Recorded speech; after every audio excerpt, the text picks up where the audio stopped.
नमस्कार शिक्षक साथियों। आज हम सीडीपी का तीसरा प्रैक्टिस सेट पर अध्ययन करेंगे। इससे पहले हमने 2 प्रैक्टिस सेट कर चुके हैं। जिस भी शिक्षक साथी ने वह नहीं देखा है वह ज़रूर देखें, बहुत आपको उससे लाभ होने वाला है।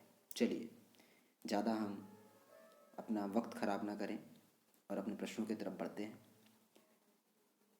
निम्नलिखित में से कौन सा कथन सत्य है? 4 ऑप्शन दिए हैं, इसमें से 3 कथन गलत हैं, 1 कथन सत्य है। इसका आंसर आपको दिख भी रहा है। तो इसमें जो सही आंसर है वह आपका है कि अधिगम व्यावहारिक परिवर्तन की प्रक्रिया है। ये इसका राइट आंसर है। तो इसमें ऑप्शन नंबर जो आपका चौथा है वह क्या है? सही है। अधिगम व्यावहारिक परिवर्तनों की प्रक्रिया है। चलिए अगले प्रश्न की तरफ बढ़ते हैं। अगला प्रश्न आपके साथ समक्ष है। एमएमपीआई में कितने नैदानिक पैमाने थे? जो एमएमपीआई है उसमें कितने नैदानिक पैमाने हैं? 9 हैं, 11 हैं, 10 हैं, 12 हैं। तो जो एमएमपीआई है इसमें जो नैदानिक पैमाने हैं वह कितनी, उसकी संख्या है 10 है। Option number 3 10। चलिए अगले प्रश्न की तरफ बढ़ते हैं। चौथा नंबर प्रश्न, कौन सा एक शिक्षण का मनोवैज्ञानिक सिद्धांत नहीं है? शिक्षण का मनोवैज्ञानिक सिद्धांत नहीं है। इसमें पहला ऑप्शन है जो ज्ञात से अज्ञात की ओर जाता है। ये तो हमें लग रहा है कि सही है। जो सरल से कठिन की ओर जाता है, ये भी सही है। जो जटिल से सरल की ओर जाता है, देखते हैं अभी। जो स्थूल से सूक्ष्म की ओर जाता है। तो भाई जो मनोवैज्ञानिक सिद्धांत है उसमें जो गलत है वह है आपका तीसरा नंबर का ऑप्शन, कि जो जटिल से सरल की ओर जाता है। ये इसका राइट आंसर है। चलिए चौथा प्रश्न, जल्दी से आंसर कीजिएगा। समावेशी शिक्षा वर्तमान में डैश आधारित दृष्टिकोण के आधार पर शिक्षा की एक रणनीति है। जो समावेशी शिक्षा जो वर्तमान में है किस पर आधारित है? बहुत सही क्वेश्चन है। सहानुभूति, दान, उदासीनता, अधिकार, किस पर आधारित है? तो इसका जो राइट आंसर है वह है आपका क्या? चौथा नंबर का ऑप्शन सही है, अधिकार। चलिए अगले प्रश्न की तरफ बढ़ते हैं। 5वां प्रश्न आपके समक्ष है। प्रश्न को पढ़िए और तुरंत इसका आंसर दीजिए। प्रश्न क्या कह रहा है? प्रश्न कह रहा है कि लिंग स्कीमा, याद रखिएगा कि लिंग स्कीमा की बात कर रहा है, के द्वारा मतलब किसके द्वारा यह प्रस्तुत किया गया है? लिंग स्कीमा सिद्धांत डैश के द्वारा प्रस्तुत किया गया है। तो 4 ऑप्शन है, किसके द्वारा किया गया? प्याजे के द्वारा किया गया है, कोहलबर्ग के द्वारा किया गया है, या किसके द्वारा किया गया है? तो इसका जो राइट आंसर है वह है आपका क्या? सांड्रा बेम। चौथा नंबर का ऑप्शन सही है। सांड्रा बेम के द्वारा लिंग स्कीमा सिद्धांत प्रस्तुत किया गया है। चलिए 6ठा नंबर प्रश्न का आंसर कीजिए। क्या है? वाइगोत्स्की के सिद्धांत के अनुसार सामाजिक अधिगम के समर्थन करने के लिए सबसे उपयुक्त निर्देश है। क्या है सबसे उपयुक्त निर्देश? क्या है? पाठ्यक्रम है, छात्र कार्य पर एक साथ काम करते हैं, छात्रों के व्यक्तिगत कार्य, इनमें से कौन सा है? आपको इसका आंसर देना है। चलिए जल्दी से बताइए। तो इसका जो राइट आंसर है वह है आपका क्या? छात्र कार्य पर एक साथ काम करते हैं। ये वाइगोत्स्की सिद्धांत के अनुसार सामाजिक अधिगम के समर्थन करने के लिए सबसे उपयुक्त निर्देश दिया गया है। ठीक है, अगले प्रश्न की तरफ बढ़ते हैं। 7वां प्रश्न है आपके समक्ष। क्या है कि ऐसी परीक्षण क्या कहलाती है जो भाषा आधारित तर्क शक्ति पर निर्भर करते हैं? उसको हम क्या कहते हैं? जल्दी से बताइए। 4 ऑप्शन आपके समक्ष है। क्या उसे हम कहते हैं? अरे भाई, जब भाषा आधारित तर्क शक्ति पर निर्भर करेगी तो वह कौन सी परीक्षण कहलाएगी? वह आपकी मौखिक परीक्षण कहलाएगी। क्या कहलाएगी? मौखिक परीक्षण कहलाएगी। तीसरा ऑप्शन इसमें राइट है। चलिए 8वां नंबर का प्रश्न का उत्तर दीजिएगा। तुरंत क्वेश्चन को पढ़िए और उसका दिमाग में आप आंसर सोच लीजिए, और इसमें सोचिए। सोचने के पश्चात जैसे आंसर आपको बताया जाता है तो आप देखिए कि आपने आंसर सही बताया है या नहीं। कितने आप 30 क्वेश्चनों में से सही करते हैं, बाद में आप कमेंट करके भी हमें ज़रूर बताइएगा। अगला जो प्रश्न क्या है कि व्यक्तित्व के किस पहलू से बच्चे के, अब देखिए बहुत ही बढ़िया क्वेश्चन है, व्यक्तित्व के किस पहलू से बच्चे के आउटगोइंग होने की संभावना बढ़ जाती है। तो आउटगोइंग होने की जो संभावना है वो किस में बढ़ती है, निर्गामी जिसको कहा गया है। तो 4 ऑप्शन आपके समक्ष है, तो इसका जो राइट आंसर है वह आपने सोच लिया होगा। चलो इसका राइट आंसर हम बता दें कि इसका जो आंसर है 8वें का पहला, बहिर्मुखता। तो पहला आंसर इसका सही है। ठीक है, आप मिलाते जाइएगा कि आप कितना सही करते हैं, क्योंकि आप प्रैक्टिस कर रहे हैं। प्रैक्टिस में आप अपने आप को जांचिए कि हम कितना सही कर रहे हैं। सामाजिक अधिगम में बंडूरा के 4 सिद्धांत इस प्रकार हैं। अब यहाँ 4 जो सिद्धांत हैं वो कौन से हैं आपको देखना है। इसमें बहुत सारे सिद्धांत लिखे हुए हैं, लेकिन सिर्फ हमको किसका देखना है, बंडूरा के दिख रहे हैं, देखना है 4 सिद्धांत। तो वो जो है वो कौन से हैं, जल्दी से ऑप्शन को पढ़िए और इसका आंसर आप मन में सोच के रख लीजिएगा। चलिए इसका राइट आंसर मैं आपको बता दूं, तीसरा जो ऑप्शन है यह आपका क्या है, राइट है। क्या है, ध्यान, प्रतिधारण, प्रजनन और प्रेरणा, ये बंडूरा के 4 सिद्धांत हैं। तो यहाँ बहुत सारे सिद्धांत दिए गए हैं, तो उसमें जो है क्रम वाइज भी अगर हम देखें या बंडूरा के सिद्धांत देखें तो वो क्या है, ध्यान है, प्रतिधारण है, प्रजनन है और प्रेरणा है। ये बंडूरा के सिद्धांत है। चलिए 9वां नंबर का प्रश्न की तरफ बढ़ते हैं। जल्दी से 9वां नंबर प्रश्न को आप पढ़ लीजिए। किशोर अपनी स्वयं की छवि बनाते हैं और अपने स्वयं के विचारों को एकीकृत करते हैं कि वे किस तरह संदर्भित होना चाहते हैं। यह क्या कहलाता है, किस तरह संदर्भित होना चाहते हैं, क्या बताना चाहते हैं, क्या कहना चाहते हैं। किशोर एक अपनी छवि बना रहा है, स्वयं की एक अपने विचार प्रस्तुत कर रहा है, एकीकृत कर रहा है, तो भाई कौन सी एक छवि बनाने की कोशिश कर रहा है। अरे बहुत सरल क्वेश्चन है भाई, संकट में थोड़ी जाएगा वो। अहम पहचान, अहम आदर्श, अहम किस चीज़ में जाएगा। तो इसका जो राइट आंसर है वो आप सब जानते हैं कि भाई अहम जो पहचान है उस चीज़ को यहाँ बताया गया है। ठीक, उस चीज़ को संदर्भित करता है। ठीक, चलिए अगले प्रश्न की तरफ बढ़ते हैं। 11वां प्रश्न आप क्वेश्चनों में देख सकते हैं कि उसका आंसर भी आपको देखने को मिल जाएगा। चलिए 11वां नंबर का प्रश्न है आपका, क्या कहता है 11वां नंबर का प्रश्न, पढ़िए। थोड़ा सा मैं इसको जूम कर देता हूँ ताकि आपकी स्क्रीन में पूरा क्वेश्चन दिखे। भावनाओं की अभिव्यक्ति को नियंत्रित करना बच्चा की किस आयु में सीख जाता है, मतलब बच्चा किस आयु में इसको सीख जाता है, भावनाओं को अभिव्यक्त करना, उसको नियंत्रित करना जो बच्चे की एज होती है वो किस एज में वो सीख जाता है। किशोर में होता है, जन्म से 2 वर्ष तक होता है, या पश्चात जो बाल्यावस्था होती है, प्रारंभिक बाल्यावस्था, किस अवस्था में वो सीख जाता है, ये आपको बताना है। चलिए तो मैं आपको बता दूं, जो भावनाओं की जो अभिव्यक्ति होती है बच्चा उसे क्या है, प्रारंभिक बाल्य अवस्था में सीख जाता है। तो राइट आंसर क्या हो जाएगा आपका, प्रारंभिक बाल्य अवस्था। ठीक है, आप भी मैच करते जाइएगा आप कितना सही लगा रहे हैं।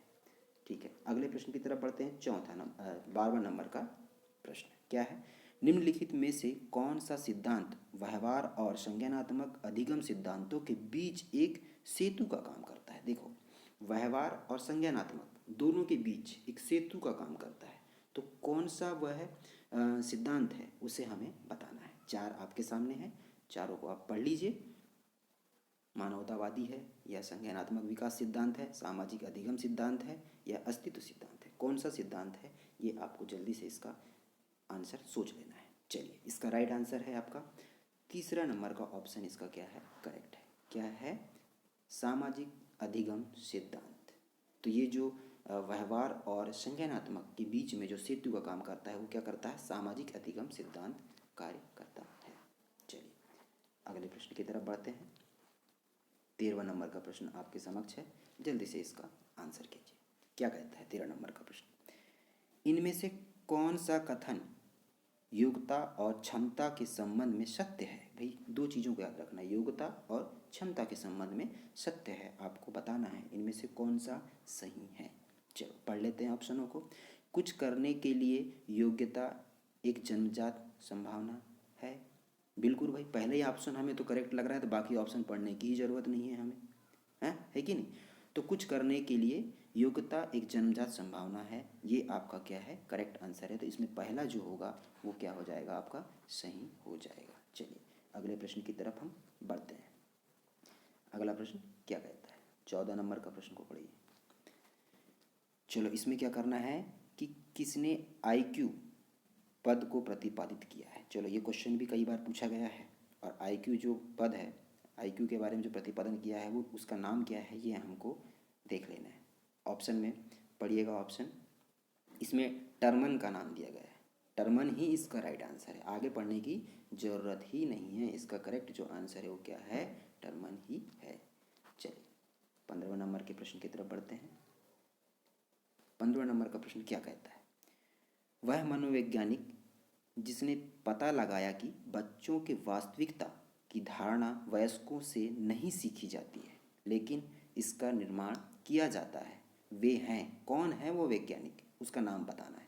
अरे बहुत सरल क्वेश्चन है ये, क्वेश्चन कई बार सीटेटों में पूछा गया है, बहुत से एग्जामों में ये क्वेश्चन देखा गया है। तो भाई जीन प्याजे जी जो हमारे हैं ना, जीन प्याजे ने ये चीज़, ये मनोवैज्ञानिक हमारे हैं जो क्या किया है कि जो वयस्कों से सीखने की जो बात की गई है, ठीक है, उसके बारे में इसमें बताया गया है। चलिए 16 नंबर के प्रश्न की तरफ बढ़ते हैं। 16वां नंबर का प्रश्न आपके समक्ष है और 4 ऑप्शन है, जल्दी से प्रश्न को पढ़िए, बहुत ही सुंदर क्वेश्चन। किस अवस्था में बच्चा तर्क करना शुरू कर देता है। अब बताना है भाई आपको कि बच्चा जो तर्क लगाता है वो कौन सी अवस्था होती है। किशोरावस्था होती है, उत्तर बाल्यावस्था होती है, शिशुअवस्था होती है, पूर्व बाल्यावस्था होती है, कौन सी अवस्था होती है। अरे भाई बहुत सरल है, जो उत्तर बाल्यावस्था जो होती है उस अवस्था में बच्चा क्या करता है, तर्क लगाना सीख जाता है। सिर्फ दिमाग में आप क्वेश्चनों को रखते जाइएगा, ऐसे ही क्वेश्चन आपको एग्जाम में पूछे जाएंगे। चलिए अगले प्रश्न की तरफ बढ़ते हैं। 17वां नंबर का प्रश्न आपके समक्ष है, जल्दी से प्रश्न को पढ़िए। कक्षा में विविधता पर विचार करते समय शिक्षकों को समूह के दृष्टिकोण के बजाय एक देश के दृष्टिकोण को ध्यान रखना चाहिए। कौन सा दृष्टिकोण है जिसको ध्यान रखना चाहिए, कि समूह कारक, अभिमत, छात्र, व्यक्तिगत, ठीक है। तो किस चीज़ को हम ध्यान में रखेंगे, अरे भाई हम ध्यान जो रखेंगे वो किसको रखेंगे, इसमें जो आंसर आपका जो है वो कौन सा है, चौथा नंबर का आंसर है, व्यक्तिगत दृष्टिकोण को ध्यान में रखना पड़ेगा। चलिए 18वां नंबर का क्वेश्चन आपके समक्ष है, जल्दी से 18 का आप आंसर कीजिए। क्या कहता है कि निम्नलिखित में से क्या संकेतन का एक पहलू नहीं है, एक पहलू इसमें नहीं है, वो पहलू कौन सा है वो हमको बताना है। चलिए ऑप्शन पढ़ लेते हैं। चेतन में लाना, ये तो चेतन में लाना यही इसका क्या है, राइट आंसर है। चेतन में लाना यही हमारा क्या है, उत्तर है। चलिए अगले प्रश्न की तरफ बढ़ते हैं। 19वां नंबर प्रश्न का आंसर कीजिए जल्दी से। क्या कहता है 19वां नंबर का प्रश्न, कि निम्नलिखित में से शिक्षण प्रक्रिया के बारे में क्या सत्य नहीं है। एक सत्य नहीं है, 4 में से कौन सा वो सत्य नहीं है, उसका हमको आंसर करना है।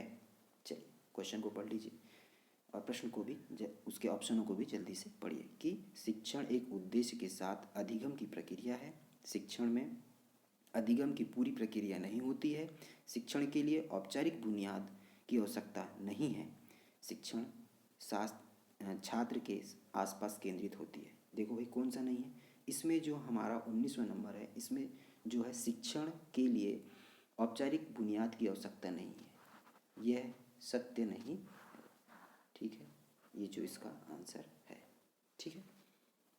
चलिए 19वां के बाद हम आगे बढ़ते हैं। 20वां नंबर क्या कहता है, 20वां प्रश्न आपका, इसका आंसर कीजिए जल्दी से। निम्नलिखित में से क्या विचार विमर्श प्रक्रिया के लिए लागू नहीं होता है। विचार विमर्श प्रक्रिया के लिए क्या लागू नहीं होता है, चलिए इसका आंसर कीजिए जल्दी से। तो विचार विमर्श प्रक्रिया के लिए जो लागू नहीं होता है वह है विचारों की आलोचना, ये विचार विमर्श प्रक्रिया के लिए लागू नहीं होता है। तो विचार विमर्श के लिए क्या हो जाएगा, दूसरा नंबर का इसका आपका सही आंसर है क्या, कि विचारों की आलोचना ये नहीं होता है लागू, ठीक। चलो 21वां प्रश्न की तरफ बढ़ते हैं और 21वें प्रश्न को पढ़िए जल्दी से। क्या कहता है, मार्टिन और हेलवर्सन के अनुसार जब छोटे बच्चों ने लिंग के असंगत व्यवहार का अवलोकन किया तो उसमें एक प्रवृत्ति थी। कौन सी प्रवृत्ति थी?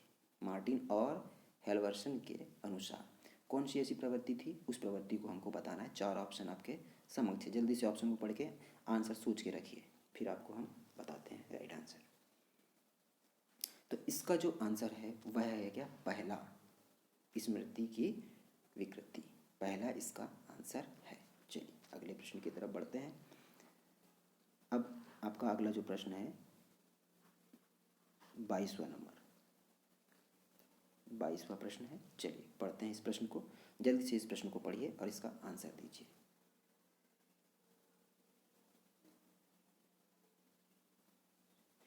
चलो, एनोरेक्सिया नरोजा से ग्रसित बच्चों को विशिष्ट रूप से क्या समस्या होती है?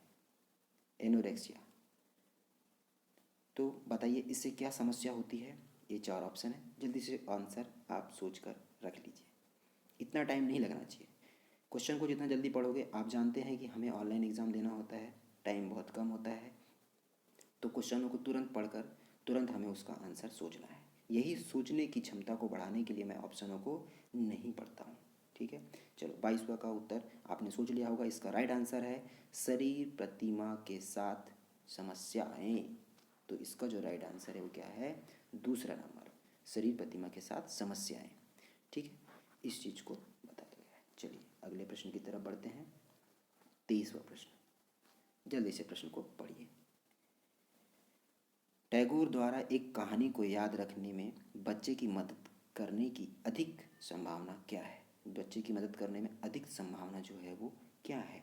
टैगोर द्वारा एक कहानी को याद रखने में, चलो बताइए। कहानी का नैतिक, कहानी का आकार, अक्षरों का, इसके बारे में, शीर्षक के बारे में, किस चीज़ के बारे में ज़्यादा उचित होगा? जल्दी से आप इसका आंसर कीजिए। तो भाई इसमें हमने तो पहले ही जब शुरुआत में हमने पढ़ा कि नैतिक चीज़, तो कहानी का नैतिक, इस बात को हम क्या करेंगे?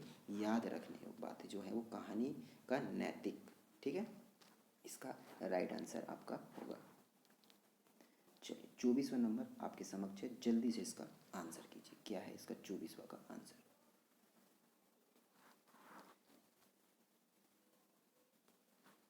चलिए आप पढ़ लीजिएगा। सोने से पहले आहार से कैफीन और चीनी को समाप्त करना इसे सुनिश्चित करता है। किस चीज़ को सुनिश्चित करता है? बताइए जल्दी से। तनाव में कमी, मांसपेशियों में बेहतर प्रकार्य, अच्छी नींद, पोषक तत्वों का अच्छा अवशोषण। क्या करता है भाई? इस चीज़ को अगर हम समाप्त करते हैं तो हमारी जो नींद है, अच्छी नींद के लिए सुनिश्चित करता है। तो इसका जो आंसर हो जाएगा वो क्या होगा? अच्छी नींद। तीसरा नंबर का ऑप्शन राइट आंसर हो जाएगा। चलिए 24वां नंबर का प्रश्न आपके समक्ष है। जल्दी से इसका आप आंसर कीजिए। क्या है कि आमतौर पर अर्थगत स्मृति में जारी जानकारी कैसे संग्रहित होती है? मतलब आमतौर पर जो हमारी जो स्मृति में जो जानकारी है वो कैसे संग्रहित होती है? भाई हम जानते हैं कि हमारे मोबाइल को चलाने के लिए भी एक नेटवर्क की ज़रूरत होती, तब हमारा मोबाइल कनेक्ट होता है, हम लोगों से बात कर पाते। तो वैसे ही है, अगर स्मृति में कोई चीज़ हम जानकारी संग्रहित करना चाहेंगे तो किस चीज़ की ज़रूरत पड़ेगी? तो इसमें जो पहला आंसर है वही आपका क्या हो जाएगा? राइट हो जाएगा। ठीक है, नेटवर्क को। ठीक, तो ये आपका सही आंसर है। चलिए 26वें नंबर प्रश्न की तरफ बढ़ते हैं। 26वें प्रश्न पढ़िए। कौन सा आरेख दर्शाता है कि शुरुआती वर्षों के दौरान शिक्षा के निवेश का रिटर्न अधिकतम है? कौन सा आरेख दर्शाता है? तो इनमें से कौन सा एक आरेख है वो दर्शाता है? 4 ऑप्शनों में से एक ऑप्शन का आपको राइट है जो आरेख है उसके बारे में आपको बताना है। चलिए, तो इसका जो पहला आंसर है हेगमैन, ये क्या करता है? ये आरेख दर्शाता है कि शुरुआती वर्षों में के दौरान शिक्षा में जो निवेश का जो रिटर्न है वो अधिकतम होता है। ठीक है, चलिए 26 के बाद 27वां प्रश्न, जल्दी से बताइए क्या कह रहा है कि मृदु मंदता मानसिक मंदता की श्रेणी है जिसमें डैश का आईक्यू होता है। और इसमें जो IQ होता है वो कितने से कितने तक का होता है, उस IQ को बताना है कि 70 से 89 तक होता है, कि 20 से 29 तक होता है, या 60 आपका 50 से 69 तक होता है, या 30 से 49 तक होता है। तो मैं आपको राइट आंसर बता दूं कि ये जो होता है वो होता है आपका 50 से 69 तक होता है। चलिए अगले प्रश्न की तरफ बढ़ते हैं।